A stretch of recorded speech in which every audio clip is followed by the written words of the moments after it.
정말 기도의 능력을 믿는가? 그런 제목입니다. 나는 정말 기도의 능력을 믿는가? 어떤 동네에 가뭄이 아주 극심했습니다. 온 동네에 이제 마실 물이 다 말라가고 기우제를 드리고 백방으로 노력해봤지만 햇볕만 쨍쨍 빛나고 비올 기미가 보이질 않았습니다. 그 동네에 살고 있는 목사님 가정도 가족들이 모여서 하나님 앞에 가족 예배를 드리면서 간절히 목사님이 기도를 했습니다. 하나님, 지금 당장 비를 내려주시지 않으면 마을에 물이 없고 가축이 죽어가고 농산물이 타들어가고 있습니다. 빨리 비를 좀 내려주세요. 이렇게 이제 기도를 했답니다. 기도가 끝나고 목사님이 전도하러 나가려고 문 밖으로 나가는데 그 아들이 아빠 잠깐만요 하고는 아빠께 우산을 건넨 겁니다. 그때 아버지가 하는 말이, 얘야 이렇게 날이 좋은데 무슨 우산이냐. 그러니까 이 아들이 하는 말이, 아빠 조금 전에 빨리 비 오도록 기도했잖아요. 그러니까 빨리 기도로 하나님 좀 비를 내려주세요. 그렇게 기도하고는 목사님이 믿지 않는 거예요. 아들만 믿은 겁니다. 그래서 아들이 우산을 주어서 이제 목사님이 우산을 가지고 전도하러 갔다 그럽니다. 정작 간절히 기도한 목사님이 기도의 능력을 믿지 않았다 하는 것입니다. 오늘 본문에도 똑같은 얘기가 나오고 있습니다. 베드로를 위해서 간절히 석방되기를 기도하는데 베드로가 석방돼서 나왔다고 하니까 미쳤다고 안 믿은 거예요. 이런 내용들 오늘 내일이지 정말 기도의 능력을 우리는 믿고 하나님 앞에 우리는 지금 기도 생활을 잘하고 있는가, 이런 부분들을 생각해 봐야 할 것입니다. 기도는 뭘까? 기도는 그 신앙을 결정하는 것입니다. 자, 어떤 기도를 드리느냐, 이것이 신앙을 어떤 신앙을 갖느냐, 이 결정체가 되는 것이죠. 기도가 뭘까? 기도는 신앙의 전부일 수 있습니다. 하나님의 말씀을 붙잡고 기도하는 것은 신앙의 전부일 수도 있다는 것을 우리는 꼭 기억해야 합니다. 무신론자에게는 기도가 없습니다. 그들에게는 기도할 대상이 없죠. 삶의 문제를 맡길 만한 대상이 무신론자에게는 없습니다. 특별히 무신론자의 최고 고민은 뭘까? 죽을 때 그의 영혼을 위탁할 데가 없다 하는 것이죠. 자, 교회에서 정말 가장 중요한 사역 가운데 최고의 사역은 뭘까? 당연히 기도입니다. 기도. 저는 한국교회의 진정한 축복이 무엇일까라고 생각해 본다면 그 한국교회의 진정한 축복은 새벽 기도에 있다, 그렇게 생각을 합니다. 새벽 기도. 이 기도의 중요성을 잊지 못하면 바른 신앙생활을 할 수가 없는 것입니다. 그래서 죄 중에 가장 큰 죄가 뭘까? 그 죄는 하나님을 믿지 않는 거죠. 하나님을 믿지 않는 거예요. 동시에 가장 큰 죄가 뭘까? 기도를 쉬는 죄입니다. 기도하지 않는 죄다. 이게 가장 큰 죄다.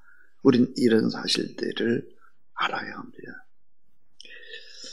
자, 예수 그리스도를 믿지 않고 스스로 인생을 살고 자기 노력으로 개척하고 신념과 열심으로 살아가려고 하는 어리석은 사람들, 하나님 앞에 또 열심히 노력은 하는데 기도를 쉬는 거예요. 일이 바빠서. 이거보다 무시한 사람이 없다는 것이죠. 자, 인생을 살다 보면 앞으로 나아갈 길이 막히는 사면초가의 상황을 맞이할 때가 있습니다. 절망의 벽을 만날 때가 반드시 있죠. 사도 바울은 고린도서 1장에서 힘에 지나도록 심한 고생을 받아 살 소망까지 끊어졌다. 고린도서 1장 8절입니다. 살 소망이 끊어졌다. 또 다윗도 이런 고백을 했습니다. 사무엘상 20장 3절에서 나와 사망, 나와 죽음 사이는 한 걸음뿐이다. 그러니까 삶과 죽음의 교차로에 아주 다윗이 서 있다 그랬고, 욥도 죽기를 바래도 죽을 수가 없으며 평강도 없고 안원도 없고 안식도 없고 고난만 남았구나. 요나는 사는 것보다 죽는 것이 낫다. 요나서 4장 8절에 그렇게 얘기했습니다. 이런 위기 때가 다 있죠. 오늘 본문이 바로 그런 위기입니다. 초대 예루살렘 교회는 아주 엄청난 위기를 맞았습니다. 왜냐하면 며칠 전 사도 야고보가 투옥이 되고 칼로 목베임을 당했습니다. 이번에는 두 번째로 베드로가 감옥에 갇혔습니다. 그리고는 뭐라고 말했냐? 6월절 기간이 끝나면 베드로도 죽이겠다 그랬습니다. 얼마나 엄청난 상황입니까? 자, 베드로가 갇혀 있는 옥문에는 2명의 군인이 지키고 있었고, 갇힌 감옥과 거리 사이에는 2개의 경비대가 배치되어 있었고, 6월절이 끝나는 해 그날 처형되기로 했었다. 이것은 완전한 절망입니다. 완전한 절망.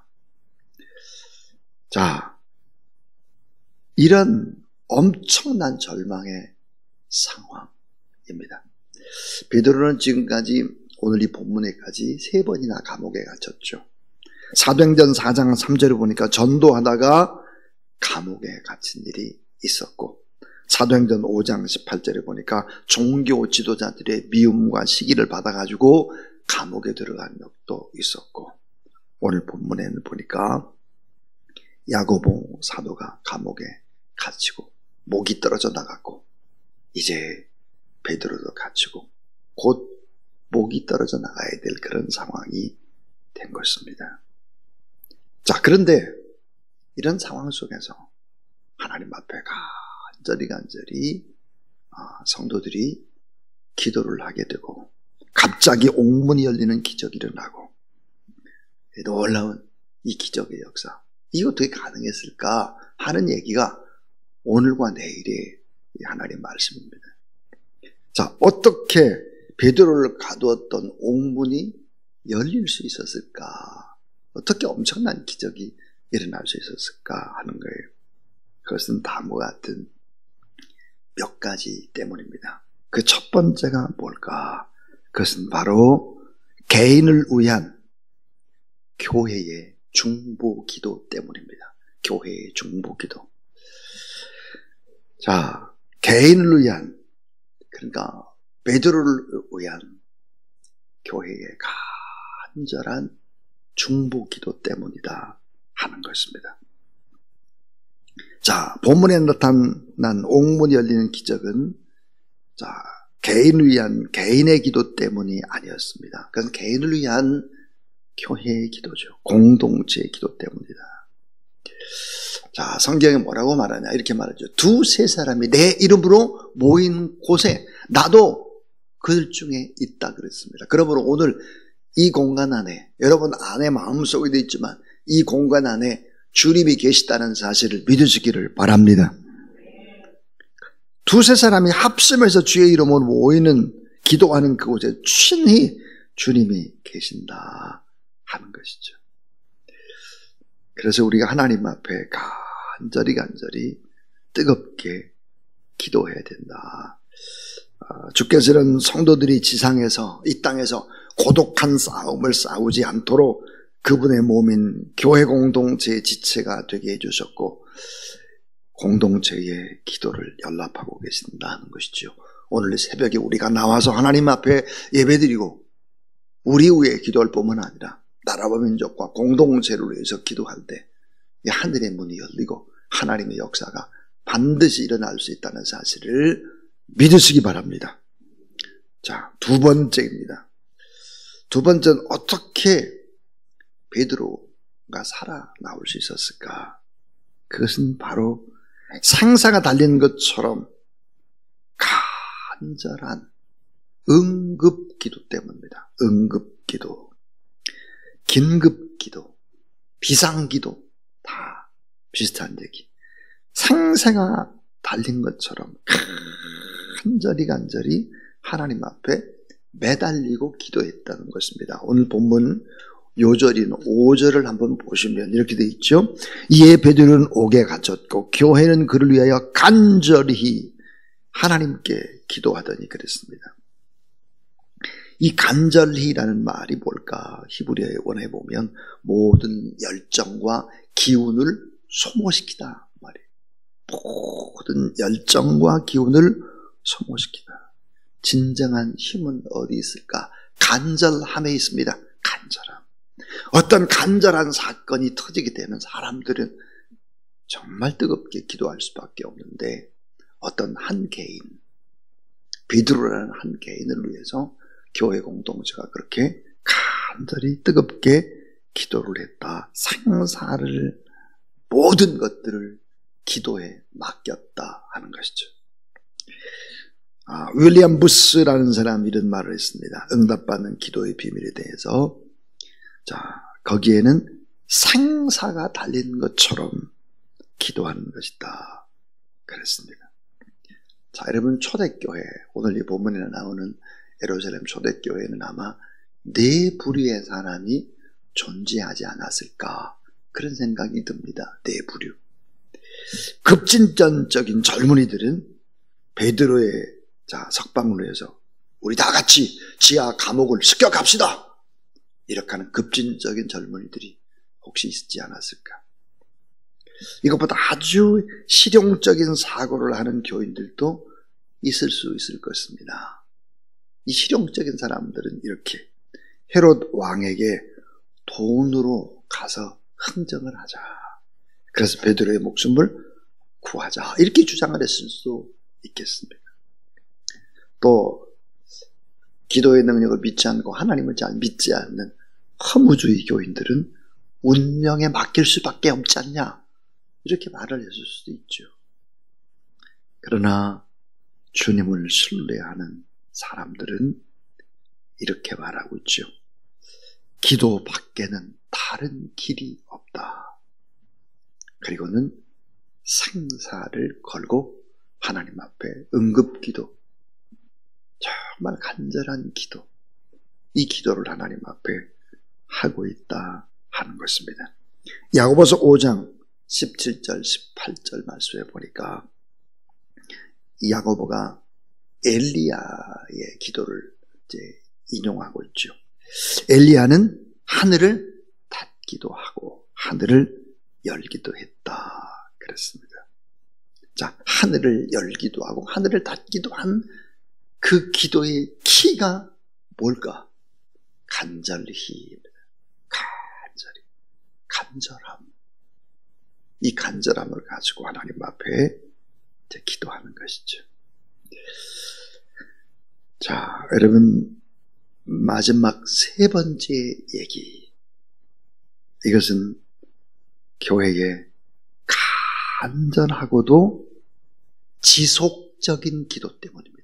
간절한 기도 플러스 지속적인 끈질긴 기도입니다.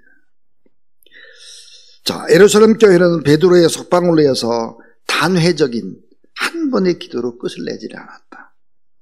교회는 베드로가 석방될 때까지 계속 기도를 하고 있습니다. 베드로가 천사의 도움으로 옥문을 나온 후에 마가 요한의 다락방 교회의 기도처에 당도했을 때 교회는 아직도 베드로의 석방을 위해서 기도하고 있었다 하는 것입니다. 아직도 기도하고 있었습니다. 여리고성, 철옹성 여리고성을 돌아라 그랬어요. 한 바퀴 돌 때 기적이 안 일어나요. 6바퀴 돌 때까지 기적이 일어나지 않죠. 계속 도는 것입니다. 기도하면서 끈질기게 기도하면서 6번을 돌고 7번 돌았을 때 결국은 여리고성이 무너지죠. 7번입니다. 나만 장군이 요단 강물에 가서 내 몸을 씻어라. 한 번 씻어서 그대로 6번까지 그대로 한 번 더 가십시오. 7번의 기적이 일어났죠. 그러니까 간절하고도 지속적인 기도, 끈질긴 기도가 필요하다 하는 것이죠. 토마스 왓슨이 이런 말을 했습니다. 베드로를 감옥에서 끌어낸 것은 천사의 활동이었다. 그러나 천사를 움직인 것은 교회의 간절하고도 지속적인 기도 때문이다. 간절하고도 지속적인 기도, 이런 기도를 계속 해야 된다. 누가복음 18장에 보면 불의한 재판관의 비유, 과부가 불의한 재판관한테 기도하잖아요. 또 간청을 하잖아요. 계속 간청을 하니까 그 간청을 못 이겨서 불의한 재판장도 과부의 소원을 들어주는데 하나님 아버지께서 왜 믿고 구하고 또 간청하고 간절히 기도하는데 하나님 아버지께서 기도 응답을 주시지 않겠느냐 하는 거죠. 자, 3가지 얘기였습니다. 개인을 위한 교회의 바로 공동체의 중보기도, 이 교회의 중보기도가 중요하다. 생사를 달린 것 같은 응급의 기도, 또 하나는 간절하고도 지속적인 기도다 그랬습니다. 오늘 7절 8절에 보니까 돕기에서 나타난 천사를 볼 수 있습니다. 예수님께서 겟세마네 동산에서 간절히 땀방울이 핏방울 되도록 기도할 때도 천사가 옆에서 도왔다 그랬습니다. 누가복음에. 자, 오늘 우리는 꼭 잊지 말아야 될 것이 있습니다. 마지막 결론은 이것입니다. 내가 기도한 내용을 믿어야 한다는 것입니다. 내가 기도한 내용을 응답된다는 것을 믿지 않으면 안 된다. 내일 본문에 보면은 15절 말씀을 보게 되면은, 자, 베드로가 이제 석방이 돼가지고 간절히 기도하는, 자, 마가 요한의 다락방에 옵니다. 올 때 보면은 14절에 보니까, 자, 베드로가 대문을 두드린데 노데라 하는 여자아이가 영접하러 나왔다가 베드로의 음성인 줄 알고 기뻐하며 문을 미쳐 열지 못하고 달려들어가 말하되 베드로가 대문 밖에 섰다 왔다 그랬더니 15절에 그들이 말하되 내가 미쳤도다 하니 여자아이는 힘써 말하되 참말이라 하니 자 그들이 말하되 그러면 그의 천사라 하더라 그랬습니다. 그러니까 우리의 문제, 마가다락방에서 모여서 하나님을 간절히 기도했던 베드로의 석방을 위해 간절히 기도했는데 베드로가 돌아왔다고 그렇게 얘기하니까 미쳤냐? 미쳤어? 이렇게 말을 한 거예요. 우리가 기도했으니까 베드로가 돌아오면 아멘 할렐루야 하는데 여자아이가 그렇게 얘기를 하니까 베드로가 돌아왔어요. 그래서 미쳤어? 이것이 여러분 오늘 우리의 문제일 수도 있다는 것을 알아야 합니다. 오늘 새벽에 우리가 하나님 앞에 간절히 하나님 앞에 기도하는 것을 반드시 하나님이 듣고 하나님이 응답해 주신다는 확신을 갖고 돌아가는 여러분 되길 주의 이름으로 축원합니다. 자, 우리 364장 찬송 드리겠습니다. 364장.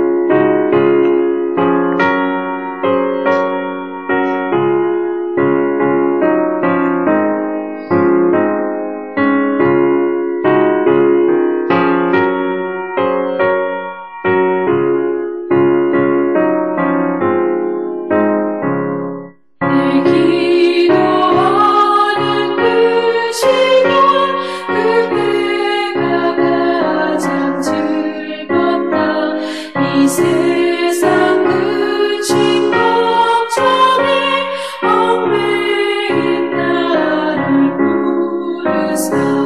내 진정 소원 주 앞에 난 나지 말아 하래요.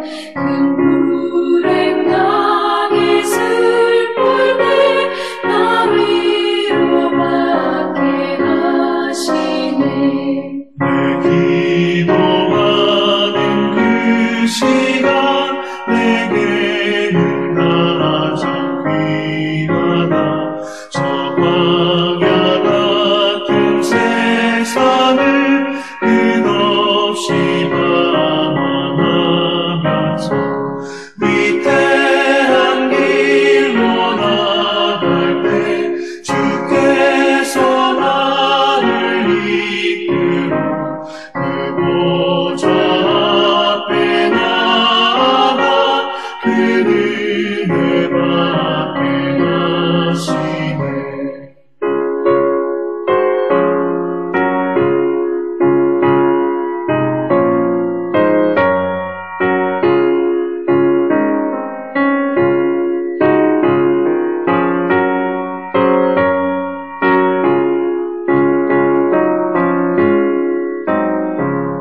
내 기도하는 그 시간 그때가 가장 즐겁다. 이때까지 큰 죄로 내 마음 심히 아파도 참마음으로 뉘우쳐 나 숨김없이 아뢰면 주 나를 위해 복 주사 새 은혜 부어주시네. 내 기도하는 그 시간 그때가 가장 즐겁다. 주 세상에서 일찍이 저 요란한 것 피하여 빈들에서나 산에서 온 밤을 세워 지내사 주 예수 친히 기도로 큰 본을 보여주셨네. 아멘. 모든 것들을 기도로 시작하시고 기도로 마치시고 지금도 기도로 우리를 기다리고 계시는 구주 예수 그리스도의 무한하신 은혜와 하나님의 사랑과 성령의 거룩한 역사하심이 우중에도 변함없이 기도의 자리를 지키는 한 사람 한 사람 머리 위에 또 가정에서 유튜브로 기도에 참여하는 하나님의 사람들 위에 홍수로 인해서 고통받는 모든 하나님의 사람들 모든 주민들 위해 이제로부터 영원토록 함께 하옵시기를 간절히 축원하옵나이다. 아멘.